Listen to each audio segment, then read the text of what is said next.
কোন মেঘে কতটা পানি বর্ষণ হবে বান্দা কারোর বলার ক্ষমতা নাই। 4 নাম্বার হলো আগামীকাল বান্দা কি খাবার খাবে, কোথায় খাবে, কেমন করে খাবে, এ বলার ক্ষমতা তোমার নাই। 5 নাম্বার হলো ওয়ামা তাদরি নাফসুম বিআইয়ারুদিন তামুত, কোন জমিনে কোথায় কিভাবে তোমার মৃত্যু হবে তুমি জানো না। ইন্নাল্লাহা আলিমুন খবীর, একমাত্র খবর আল্লাহই জানে। জোরে বলুন। শুধু তাই নয়, গায়েবের মালিক হলো আল্লাহ। ওয়া ইনদাহু মাফাতিহুল গায়বি লা ইয়ালামুহা ইল্লা হু ওয়া ইয়ালামু মা ফিল বাররি ওয়াল বাহরি ওয়া মা তাসকুতু মিন ওয়ারাকাতিন ইল্লা ইয়ালামুহা। কোরআনের আয়াতে আল্লাহ রাব্বুল আলামিন জানিয়ে দিলেন 7 নম্বর পারার 14 নম্বর পৃষ্ঠা 1 নম্বর লাইন, সূরার নাম সূরা আনামের মধ্যে আল্লাহ বলে দিলেন গায়েবের চাবি একমাত্র আল্লাহর হাতে। তিনি ছাড়া কেউ জানে না আগামীতে কি ঘটবে। আর কি আল্লাহ বলছেন, আল্লাহর হুকুম ছাড়া গাছের পাতা পড়ে না, ভিজে জমিনটা শুকনো হয় না, আর শুকনো জমিনটা ভিজে হয় না, একমাত্র আল্লাহর হুকুম ছাড়া। এই সমস্ত খবর একমাত্র আল্লাহই জানে। জোরে বলুন সুবহানাল্লাহ। আরেকটা আয়াত দি, অনেকের ধারণা হতে পারে গায়েবের মালিক নবী মুহাম্মদ সাল্লাল্লাহু আলাইহি ওয়াসাল্লাম, রাসূল যে গায়েব জানেন, সে গায়েবটা হলো গায়েবে হুসুলি। আল্লাহ রাব্বুল আলামিন তাকে পার্সোনাল ভাবে যেটা জানিয়েছেন সেটাই তিনি জানেন। জোরে বলুন সুবহানাল্লাহ। এটা হলো আমাদের আকীদা, বিশ্বাস। আর আরো বলা হয়েছে ইন্নাল্লাহা ইয়ালামু গায়বাস সামাওয়াতি ওয়াল আরদ। সূরা হুজরাতের মধ্যে আল্লাহ বললেন নিশ্চয়ই আল্লাহ আসমান জমিনের গায়েবের খবর জানেন। জোরে বলুন সুবহানাল্লাহ। এবার একটা ছোট্ট প্রশ্ন,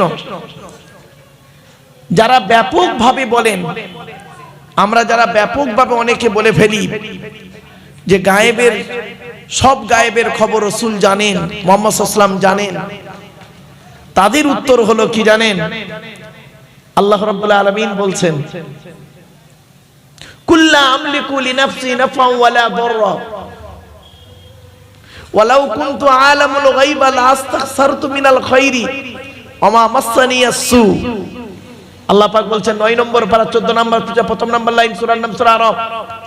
নবী আপনি বলে দিন ভালো মন্দের মালিক আমি নই, একমাত্র আল্লাহ। যদি আমি গায়েবের খবর জানতাম তাহলে ভালো ভালো কাজগুলো আমি আগেই করতাম, কোনো জিনিস আমাকে, অশুভ জিনিস আমাকে স্পর্শ করতে পারতো না। তাহলে বোঝা গেল কি একমাত্র গায়েবের মালিক কে? আল্লাহ। এই বিশ্বাসটুকু আপনি রাখেন, এই বিশ্বাসটুকু রাখেন। তাই আল্লাহ বললেন ইন্নাল্লাহা আলিমু গায়বিস সামাওয়াতি ওয়াল আরদ। আসমানে যা কিছু আছে গায়েবের মালিক একমাত্র আল্লাহ। আসমানে কি আছে আজ পর্যন্ত সারা বৈজ্ঞানিকরা এ টু জেড বলে বলতে পারে না। যখনই যায় কিছু পায়, নাসার বৈজ্ঞানিকরা কিছু পায়, কিছু নেয়, কিছু বলে, কিছু গোপন করে, কিছু সত্য বলে, কিছু ওলট পালট করে দেয়। সত্যকে গোপন করার জন্য বিভিন্ন অ্যাঙ্গেল থেকে বিভিন্ন কথা বলে ফেলে। আবার জমিনের মধ্যে কি আছে একমাত্র গায়েবের মালিক আল্লাহ। এই জমিনের তলায় কি কি আছে বৈজ্ঞানিকরা গবেষণা করে কিছু পাচ্ছে, কিছু বলছে, কিছু রাখছে। আবার সত্যটা প্রকাশ করে দিলে হয়তো ইসলাম গ্রহণ করে ফেলবে। এজন্য আবার অনেকে কি করছে, কোরআনের ভুল বের করতে গিয়ে ইসলামের কালেমা পড়ে মুসলমানও হয়ে যাচ্ছে। এরকম বহু ঘটনা আছে, বহু ব্যক্তির নামও আছে, ওদিকে আলোচনা যাচ্ছে না। এরপরে আল্লাহ বললেন ইন্নাহু আলিমুম বিদাতিস সুদূর। নিশ্চয়ই আল্লাহ রাব্বুল আলামিন অন্তরের খবর রাখেন। আপনি এখানে বসে আছেন কি নিয়ত নিয়ে, আমি এখানে এসেছি কি নিয়ত নিয়ে, আমি আমারটা জানি, আপনি আপনারটা জানেন। মনে রাখবেন পাপ জানে মন, মা জানে বাপ। পাপ জানে মন, মা জানে বাপ, কথাটা মাথায় রাখবেন। অতএব অন্তরটাকে ঠিক রাখুন, আল্লাহর উপরেই রাখুন বিশ্বাসটা, তাহলে আপনি ঠিক জায়গায় দাঁড়িয়ে থাকবেন। আর যদি আপনি অন্তর্যামীকে অন্য জায়গায় অন্যকে কাউকে স্থান করে দেন তাহলে আপনি সমস্যায় পড়বেন। এটা মনে রাখবেন। আল্লাহ এবং রাসূল সম্পর্কে কি ধারণা রাখতে হবে আমাদের? এই যে সমস্যাটা উঠলো সমাধান করে দিচ্ছি। কি ধারণা রাখবেন? আল্লাহ হলেন খালিক, নবী হলো মখলুক। আল্লাহ হলেন সৃষ্টিকর্তা, এটা মাথায় রাখতে হবে আমাদের। আপনি এমন কিছু আবেগে করবেন না। আমি সেই বলেছিলাম আবেগ আর বিবেক, মনে পড়ছে? আবেগে এমন কিছু কথা বলে ফেলবেন না, এমন কিছু করে ফেলবেন না, নবীকে ভক্তি করতে করতে ঈমানটা হারিয়ে ফেলবেন না। এখন আপনাকে প্রশ্ন হতে পারে, নবীকে ভক্তি করতে গিয়ে ঈমান হারায়? তার দলিল প্রথমেই বলেছিলাম, ইহুদিদের হেদায়েতের জন্য উজায়ের নবীকে পাঠিয়েছিল। ইহুদিরা কি করলো? উজায়ের নবীকে ভক্তি করতে করতে আল্লাহর বেটা বানিয়ে দিল। মনে পড়ছে? বক্তব্য শুরুতেই বলেছিলাম কেন, এই কারণে। আমি প্রথমে যে কথাগুলো বলি জিসটা বলে দিলাম, এবারে আস্তে আস্তে করে খোলাসা করব, ক্লিয়ার হয়ে যাবে। আর প্রথমেই যদি আমি শুরু করি তাহলে আপনি বুঝতেই পারবেন না কি বলছে, সমস্যায় পড়ে যাবেন। এই জন্য মূল জিসটা আমি প্রথমে টুকটুক টুকটুক করে বলে দিয়েছিলাম। এই জন্য আবেগ নিয়ে চলবেন না, বিবেক নিয়ে চলুন বিভিন্ন ক্ষেত্রে। আর একটা কথা আপনাকে বলি, যুবকদেরকে বলি, যুবক ছে ভাইরা এখন ওরা আবেগে চলে, কিন্তু 40 বছর বয়সের পরে না আর আবেগ থাকে না। ঠিক না বেটি? জাস্ট একটা 15-20 বছরের ছেলে এখনই যে কাজটা করবে, 40 বছরের বয়স্ক মানুষ সে কাজটা করতে গেলে 5 বার ভাববে। আপনি বয়স বলছেন, গত বছরে আলোচনা করেছিলাম যে আয়াতটা, সেই আয়াতটার কি ছিল জানেন? মনে আছে যে উম্মতে মুহাম্মাদির গড় আয়ু কতদিন? মনে পড়ছে আপনাদের? এবার উম্মতে মুহাম্মাদির গড় আয়ু হলো, রাসূলুল্লাহ বলেছেন 60 থেকে 70। খুব কম লোকই 70-এর বেশি পায়, মানে হায়াত পায়। এর আগের আয়াতটা ছিল গত বছরে, এটা বলে শেষ করেছিলাম। আর এও পর্যন্ত একটা বলেছিলাম, একজন মানুষ রাসূলুল্লাহর কাছে এসে বলছেন, ইয়া রাসূলুল্লাহ, বেশি দিন বাঁচতে গেলে কি করতে হয়? তা রাসূলুল্লাহ বললেন, তোমার বয়স কত? তা লোকটা বললেন, আমার বয়স এই। দেখা গেল তার বয়সটা খুব অনেকটাই বেশি। তো নবীজি বললেন, তা তুমি বাঁচতে চাও কেন? বলছে এই এখনই মরে যাব। তা রাসূল বললেন, বেশি দিন বাঁচতে গেলে কয়েক কটা জিনিস পৃথিবীতে করো। 1 নাম্বার, ভালো ভালো কাজগুলো করো। 2 নাম্বার, আত্মীয়তা বিচ্ছেদ করো না। কি আত্মীয়তা বিচ্ছেদ করো না। আজকে আমি বেশ কিছু কথা বলবো মা বোনদের সম্পর্কে। মায়েরা বোনেরা একটু শুনবেন। আত্মীয়তা বিচ্ছেদ করার মূল একটা জিস্ট হলো মা বোনেরা। আজকের মা বোনদের সম্পর্কে আমি বেশ কিছু কথা বলবো। মা বোনেরা ভুল বুঝবেন না, আমাকে একটু ধৈর্যের পরিচয় দিন। এরপর আল্লাহ পাক বলছেন, সেই আল্লাহর গুণগান গাইবে যে আল্লাহ জমিনের মধ্যে তোমাদেরকে কি করেছে? খলিফা নিযুক্ত করেছে, প্রতিনিধি নিযুক্ত করেছেন। হুয়াল্লাযী জাআলাকুম খলাইফা ফিল আরদি ফামান কাফারা ফাআলাইহি কুফরুহু। অনেক আছে যে তাদের মধ্যে কুফরি করে, তার উপরেই সে কুফরির মধ্যেই থাকে। যে কুফরি করে, খবরদার আল্লাহকে অস্বীকার করবেন না, আল্লাহকে স্বীকার করুন। সৃষ্টিকর্তাকে আপনাকে স্বীকার করতে হবে। আপনি নিজে নিজে আসেননি, আপনাকে আনা হয়েছে। আপনি হলেন দুর্বল, আমি হলাম দুর্বল, আপনি হলেন দুর্বল। আপনি অস্তিত্বে ছিলেন না, আল্লাহ আপনাকে নিয়ে এসেছেন বিভিন্ন অ্যাঙ্গেলে। সেই অ্যাঙ্গেলগুলো কি? আল্লাহ নিজেই বলছেন, আল্লাহু আখরাজাকুম মিন বুতুনি উম্মাহাতিকুম লা তা'লামুনা শাইয়্যা ওয়া জাআলা লাকুমুস সামআ ওয়াল আবসারা ওয়াল আফইদা। আল্লাহ বলছেন, আমি আল্লাহ তোদেরকে তোদের মায়ের পেটের ভিতর থেকে বের করেছি। লা তা'লামুনা শাইয়্যা, পৃথিবীর কোনো ভাষাই তুই জানতে না।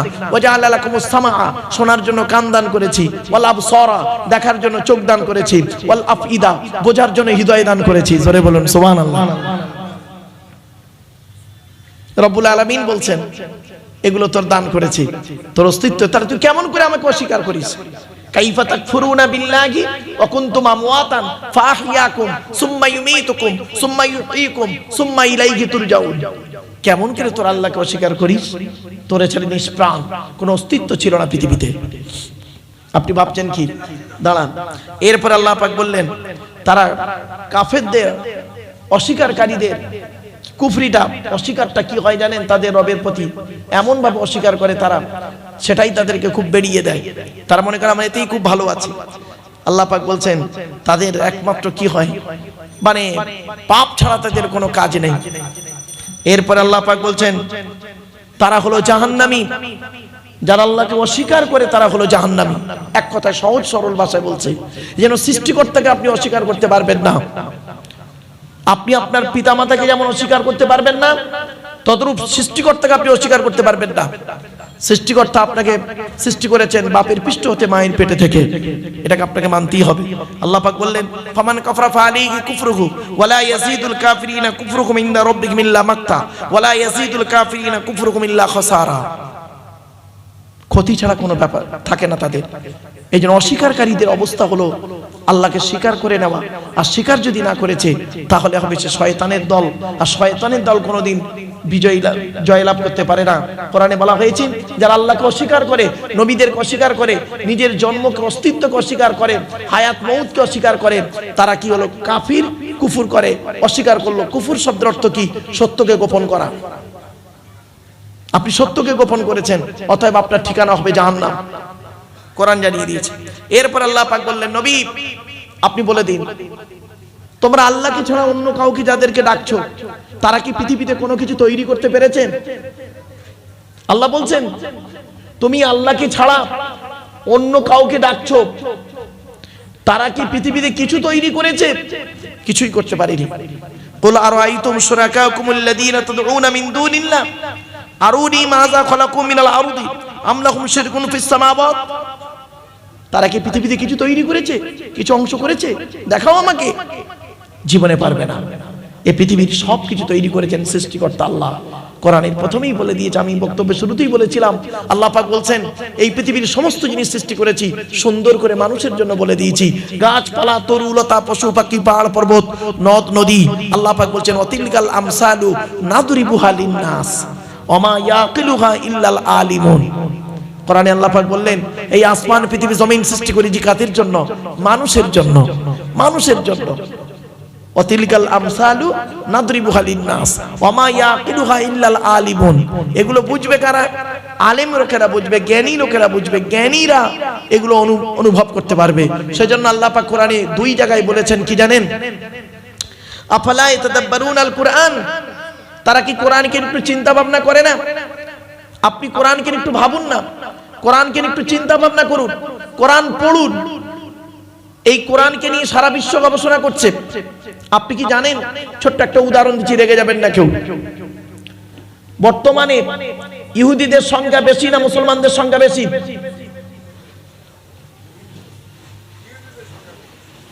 ঠিক করে বলেন। সারা খ্রিস্টানদের কথা বলিনি, ইহুদি। বর্তমানে পৃথিবীতে ইহুদিদের সংখ্যা খুব কম।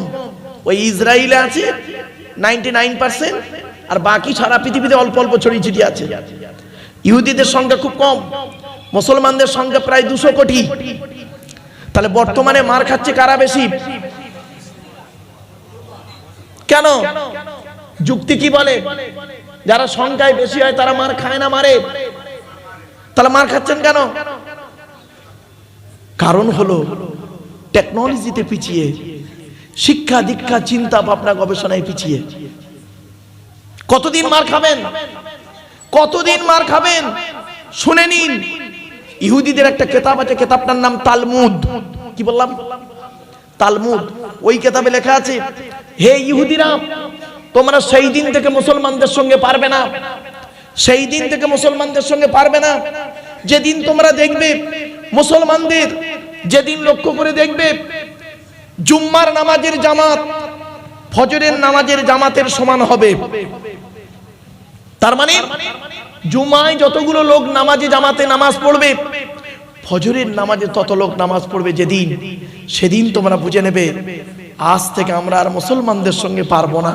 কারণ এরা সেই মুসলমানের বাচ্চা, সেই মুসলমানের উত্তরাধিকারী, যে মুসলমানকে নিয়ে 313 জন মুসলমানকে নিয়ে বদরের যুদ্ধের প্রান্তরে 1000 শত্রুর মোকাবেলা করতে গিয়ে হযরত মুহাম্মদ সাল্লাল্লাহু আলাইহি ওয়াসাল্লাম 14 জনকে হারিয়ে ইসলামের পতাকা পথেছিল।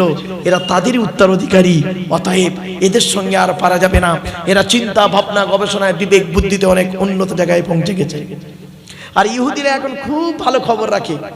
ফজরের নামাজ আর জুম্মার নামাজ শিখে নিন, একটু জেনে জান অন্তত, যে মুসলমানদের জুম্মার নামাজ আর ফজরের নামাজটা দেখছে মুসলমানদের জুম্মার নামাজে 3 তালা ভর্তি, আর ফজরের নামাজে ইমাম সাহেব আর 5টা বুড়ো।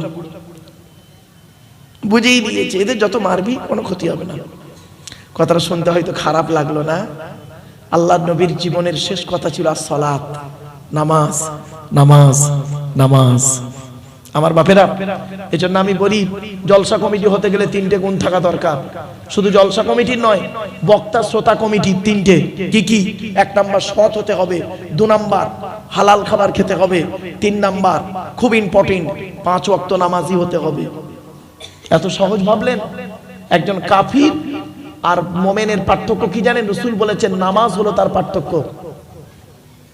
ইহুদিরা এই রোজার আলোচনা করছিলেন এক ভাই, হ্যাঁ কে করছিলেন? আচ্ছা যাই হোক, আলহামদুলিল্লাহ আমার এক ভাই রোজার আলোচনা করছিলেন। আমি নামাজ পড়ে ওজিফা করছিলাম, একটু কানে এলো কথাটা। তারপরে আপনাদের মাওলানা গিয়াসউদ্দিন সাহেব উনি 2-1টা কথা বলছিলেন। ইহুদিরাও রোজা রাখে, মুসলমানরাও রোজা রাখে, পার্থক্য কি শুনবেন? শুনে নিন। ইহুদিদের রোজা আর মুসলমানদের রোজার পার্থক্য কি? ইহুদিরা সাহারি খায় না।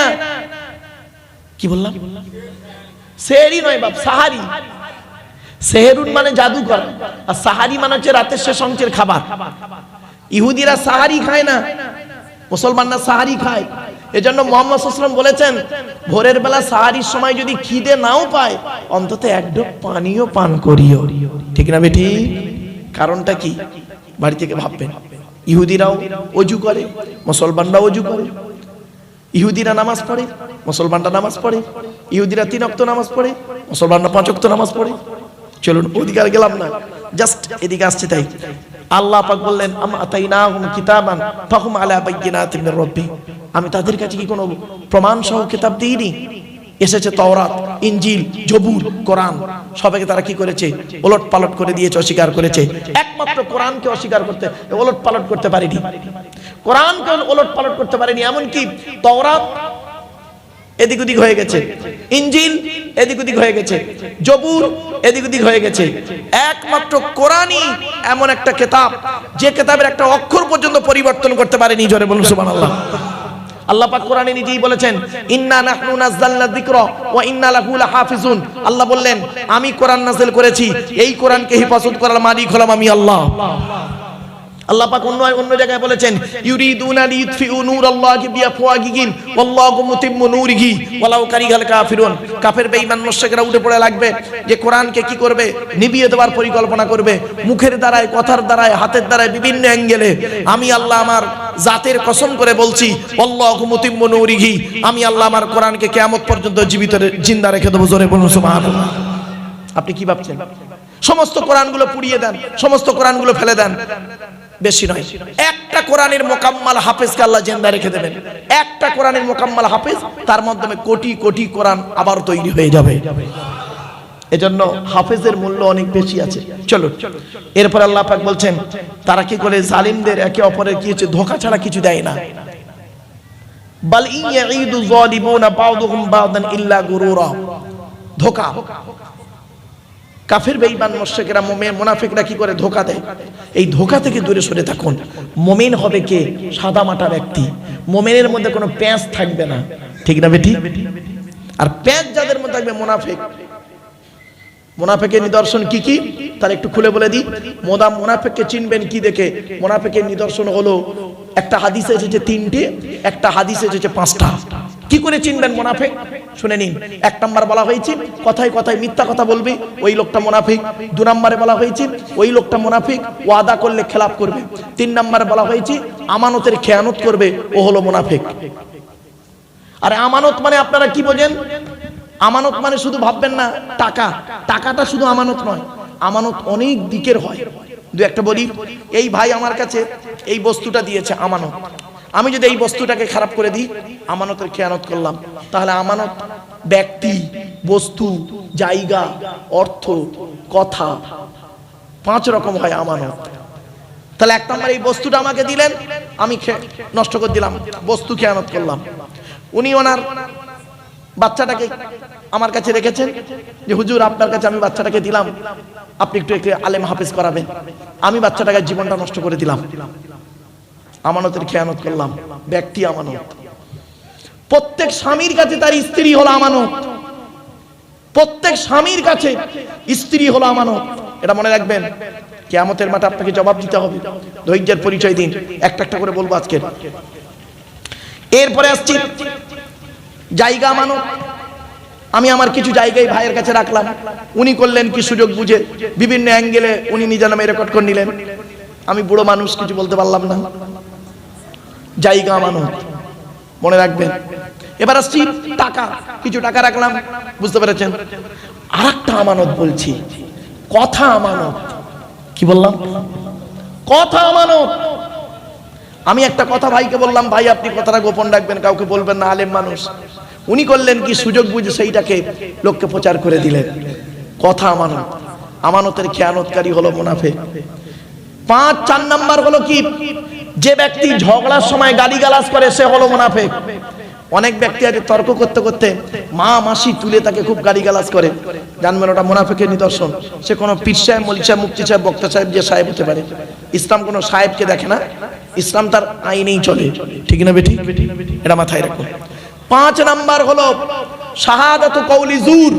নবীজি বলেছেন যারা মিথ্যা সাক্ষী দেয়, যারা মিথ্যা সাক্ষী দেয় তারা হলো মুনাফিক। আর মুনাফিকের ঠিকানা কোথায়? ইন্নাল মুনাফিকিনা ফিদ দারকিল আসফালি মিনান নার। মুনাফিকদের ঠিকানা হলো জাহান্নামের সবথেকে নিকৃষ্ট জায়গা। মুনাফিকদের কাজ কি? আল মুনাফিকুনা ওয়াল মুনাফিকাতু বা'দুহুম মিন বা'দ ইয়ামুরুনা বিল মুনকারি ওয়া ইয়ানহাউনা আনিল মারুফ। আল্লাহ পাক কোরআনে বলছেন, এক মুনাফিক অপর মুনাফিকের সঙ্গ নেয়। কি রকম সঙ্গ দেখবেন? ইয়ামুরুনা বিল মুনকারি, ভালো কাজে বাধা দেয়, ওয়া ইয়ানহাউনা আনিল মারুফ, আর খারাপ কাজে আদেশ করে। ভালো কাজে বাধা দেয়, খারাপ কাজে কি করে? উদ্বুদ্ধ করে। এরা হলো মুনাফিকের নিদর্শন। আমার বাপেরা বাড়ি থেকে ভাববেন। চলুন এবার মুনাফিকদের দেখতে কেমন হয় বলবো। আরে ভাই বলবো কি বলুন? মুনাফিকদের দেখতে আমি বলিনি, কোরআন বলছে, وَإِذَا رَأَيْتَهُمْ تُعْجِبُكَ أَجْسَامُهُمْ وَإِنْ يَقُولُوا تَسْمَعْ لِقَوْلِهِمْ كَأَنَّهُمْ خُشُبٌ مُّسَنَّدَةٌ يَحْسَبُونَ كُلَّ صَيْحَةٍ عَلَيْهِمْ هُمُ الْعَدُوُّ فَاحْذَرْهُمْ قَاتَلَهُمُ اللَّهُ أَنَّ يُؤْفَكُونَ। সূরা মুনাফিকুন 28 পারে আল্লাহ বলছেন মুনাফিকদের কি করে চিনবে নবী? আল্লাহ রাসূলকে নবীজি বলছেন, আল্লাহ রাসূলকে আল্লাহ পাক বলছেন কি, নবী মুনাফিকদের চিনবে কি দেখে? কি দেখে চিনবে? গালে দাড়ি, মাথায় টুপি, নামাজও পড়ে, রোজাও রাখে, পাগড়িও পরে। কি দেখে চিনবেন মুনাফিককে? বলছে 1 নাম্বার হলো ওয়াইদা রাআইতাহুম তু'জিবুকা আজসামুহুম, ওদের দেহটা দেখলে তুমি আশ্চর্য হয়ে যাবে, চাকচিক্য থাকবে। আর কি? ওয়াইন ইয়াকুলু তাসমা, ওরা যখন কথা বলবে না নবী তুমি দেখবে মনোযোগ সহকারে শুনবে, কত ভালো ভালো কথা বলছে। লিকাউলিহিম কান্নাকুম খুশুবুম মুসান্নাদা, ঠিক ওদের কথাটা কিরকম? দেয়ালে একটা কাঠকে ঠেকিয়ে রাখলে যেমন কোনো অস্তিত্ব থাকে না, ঠেলে দিলে পড়ে যায়, তো ওদের কথাটা ঠিক ওই রকম। আর কি মারাত্মক কথা, এবার শুনুন। ইয়াহসাবুনা কুল্লা সাইহাতিন আলাইহিম। আর মুনাফিকদের একটা হলো কি জানেন? প্রত্যেকটা কথা ওরা ওদের বিরুদ্ধে মনে করে, ওদের বিরুদ্ধে। ধরুন একটা কথা অনুমান করছি, খারাপ সেন্স নেবেন না, উদাহরণটা দিই, শিখে নিন। ধরুন আমরা 3 জন বসে আছি, আমি একটা কথা বললাম, জাস্ট একটা কথা বললাম যে মুনাফিকদের ভালো ড্রেস হবে, কথাগুলো চাকচিক্য হবে। এখন দেখা যাচ্ছে একজন ব্যক্তি তিনি খুব ভালো জামা পরে এসেছেন, তুমি মনে মনে ভাবছেন দেখেছেন উনি একটা পুরাতন জামা পরে এসেছে বলে ওনার হিংসা হচ্ছে, আমি নতুন জামা পরে এসেছি তাই উনি আমার ওই কথাটাই তুললো। এটা মুনাফিকের নিদর্শন, বুঝতে পারছেন না? আর আপনি পড়েছেন আপনার ব্যাপার। কোরআনে আল্লাহ বলেছেন ইয়া বানি আদমা খুযু যিনাতাকুম ইনদা কুল্লি মাসজিদিন ওয়া কুলু ওয়াশরাবু ওয়া লা তুসরিফু। হে আদমের সন্তানেরা উত্তম পোশাক পরিধান করে মসজিদে গিয়ে নামাজ পড়ো। আরো কোরআনে বলা হয়েছে ইয়া বানি আদমা কদ আনজালনা আলাইকুম লিবাসান ইউয়ারি সাওআতিকুম ওয়া রিশা ওয়া লিবাসুত তাকওয়া। হে আদমের সন্তান আমি তোমাদের জন্য উত্তম পোশাক নাযিল করেছি, সেই পোশাক পরো। তা আপনি কেন ওটাকে আপনার বিরুদ্ধে নিলেন? কোন কথা বলছি, ধরুন আমি একটা কথা বললাম যে আল্লাহর কাছে মাথা নত করবেন, নবীর কাছে নবীর কথা মতো চলবেন, আর এমন কোন ব্যক্তির মানে কি করবেন তার কাছে মাথা নত করবেন না, বলে দিলাম। হয়তো আমি বললাম আপনাকে, জাস্ট উদাহরণ আমি আপনাকে বললাম যে টাকা পয়সা যদি আপনি ব্যয় করেন, সর্বপ্রথম কোরআনে আল্লাহ পাক বলেছেন কুলমা আনফাকতুম মিন খায়রিন ফালিল ওয়ালিদাইনি ওয়াল আকরাবিন। আল্লাহ পাক বলেছেন নবী টাকা পয়সা সর্বপ্রথম তোমরা তোমাদের বুড়ো বুড়ি বাম্মার পিছনে ব্যয় করবে। এখন আমি এই কথা বললাম, এখন আপনি করেন কি, আপনার বাপকে দেখেন না, মাকে দেখেন না, আপনি আপনার শ্বশুর শাশুড়ির কাছে থাকেন, তাদের খুব দেখেন। আপনার আমার কথা শুনে আপনার রাগ হচ্ছে, দেখেছেন? আমি আমার শ্বশুর শাশুড়ি টাকা দিই বলে মারুফ সাহেবের হিংসা, লাউ ঠেলা, আমি আমার পথেই চলছি। এই মুনাফিকদের নিদর্শন হলো এটা। আর মুনাফিকদের আরেকটা নিদর্শন বলে দিই, দেখবেন কেউ কানে কানে কথা বললে তৃতীয় ব্যক্তি মনে করে কি জানেন, আমার বিরুদ্ধে বলছে। খবরদার, আপনি ওই কাজের কাজী নন তো আপনি রেগে যাবেন কেন? রাগার কোনো ব্যাপার নেই, ব্যাস এটা মাথায় রাখুন। এই জন্য এই প্রাসঙ্গে আলোচনা তাই বললাম। এরপর আল্লাহ পাক বলছেন, আল্লাহর ক্ষমতা নিয়ে আল্লাহ বলছেন। আচ্ছা বাপেরা, আজকের এখানে ভূগোলের একটা আলোচনা। ভূগোল আপনারা জানেন বায়ুমণ্ডলের স্তর আছে, স্ট্র্যাটোস্ফিয়ার, এক্সোস্ফিয়ার, আয়নোস্ফিয়ার আছে। এটা কোরআনের আয়াত থেকে বেরিয়েছে। আল্লাহ পাক বললেন, ইন্নাল্লাহা ইউমসিকুস সামাওয়াতি ওয়াল আরদা আন তাযুলা ওয়ালা ইন যালাতা ইন আমসাকুহুমা মিন আহাদিন মিন বাদি ইন্নাহু কানা হালিমান গফুরা। আল্লাহ পাক বলছেন, আসমান আর জমিনের মধ্যবর্তী জায়গায় একটা স্তর আছে।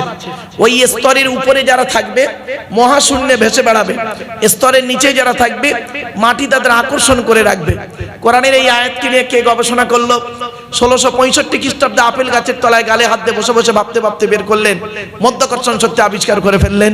Second scientific sir Isaac Newton ভাবতে ভাবতে বের করলেন আপেল গাছের তলায় বসে বসে।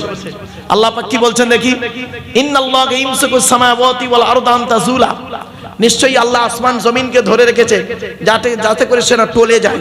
আর কি, ওয়ালা ইন যালাতা ইন আমসাকুহুমা মিন আহাদিন মিন বাদি, আর যদি একবার আসমান জমিন টলে যায় তাহলে তিনি ছাড়া আর কারোর ধরার ক্ষমতা নেই। ঠিক না বেটি? এটা মনে রাখবেন। এই জন্য পৃথিবী ধ্বংসের লক্ষণ, আল্লাহ ভূমিকম্প দিয়ে পৃথিবী ধ্বংস করে দেবে।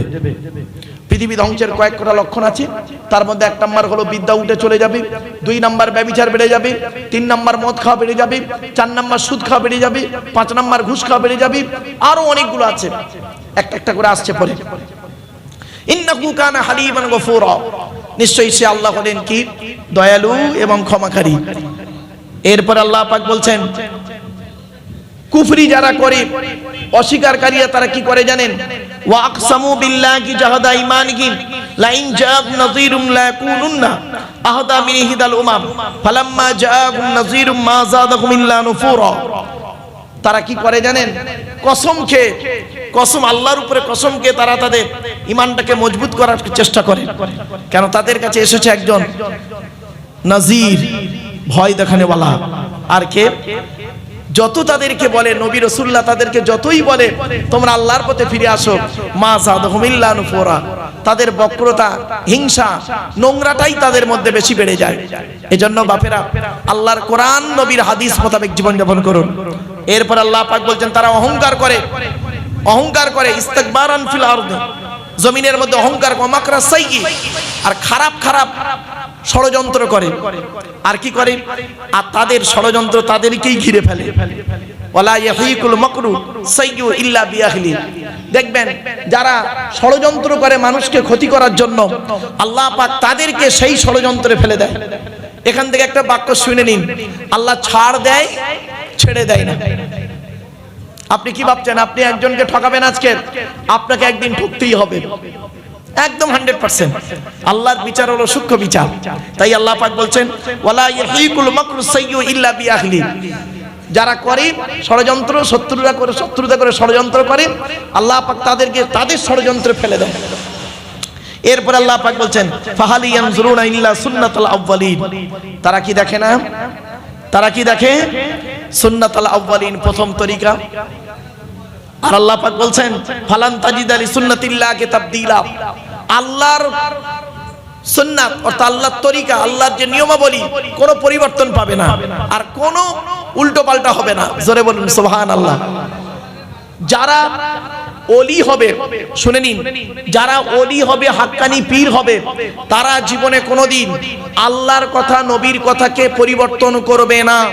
কোরআনে বলা হয়েছে সূরা ইউনূসের ৬২ নম্বর আয়াত, লা তাবদীলা লিকালিমাতিল্লাহ, আল্লাহর কথার যারা পরিবর্তন করবে না, ওলি হতে গেলে তার 50টা শর্ত আছে।